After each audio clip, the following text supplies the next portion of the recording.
ស្ដីបងឡើយគឺមកមើលកូនគោមកវងនេះ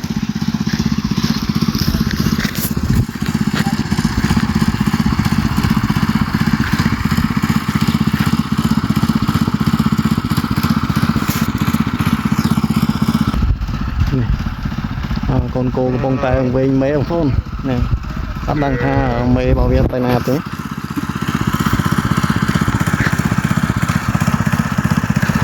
បាត់មេអស់ហើយកំពុងស្រែកនេះស្រែកពេញវាលតម្ដងហ្នឹងនេះប៉ាន់គ្នា2 4 6 8គោបាទកូនគោ8ក្បាលប៉ាន់គ្នាស្រាងហ្នឹង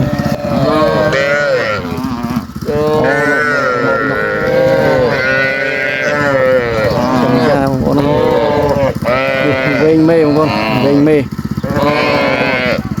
ឡូវមេកំពុងតែបមករកកូនហ្នឹងហើយ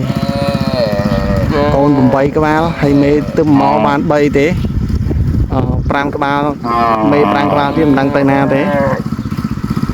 ហើយជាវិញអូនោះនៅក្រោយនោះបងនោះទឹមបមកពីនោះទឹមបមកនោះនឹងបរកគ្នាតែនោះមេគេកូនគេ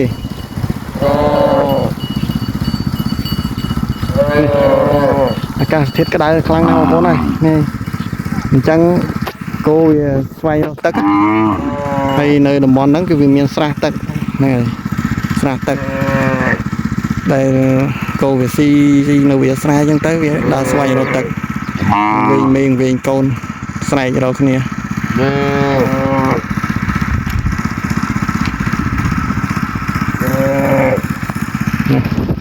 ឡូវបានជួបជុំគ្នាខ្លះនេះខ្លះតែខាងនេះមិនទាន់បានជួបជុំគ្នាទេនេះក្រុមនេះពងតែវិញមេបងស្រ័យដល់ហ្នឹងមិនដឹងថាមេនៅមិនដឹងមេនៅដល់ណាទេមេនេះកំពុងតែនៅជាមួយមេគេនេះបាត់មេខ្លួនឯងមិនដឹងទៅណាទេ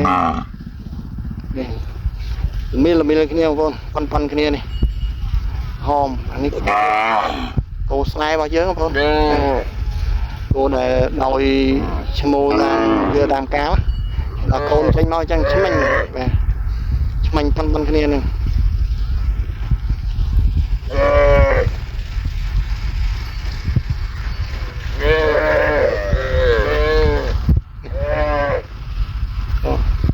នេះគេកំពុងតែបើអូនោះមកវងមកទៀតបងប្អូននោះហើយជាមានមេមកជាមួយដែរនោះកំពុងតែមកហើយនោះមករកកូនកំពុងតែមករកកូនហ្នឹងអូយបងប្អូនឲ្យប្រងព្រៀនដល់លើកូនស្បែកមករកកូនខ្លួនហ្មងនេះក៏កូនមកវងដែរបងប្អូនសតតែកូនមកនេះ10 20ក្បាលហើយគាត់ថាកូនគោនេះបងប្អូននេះតែមេមកមិនទាន់មកអត់ទេមេគេបាទនោះមកអស់ងារទេនោះនឹង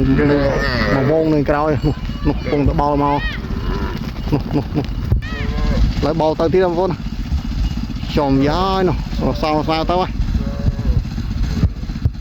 តែជាបោលត្រឡប់ទៅភូមិវិញហ្នឹងមកទៅ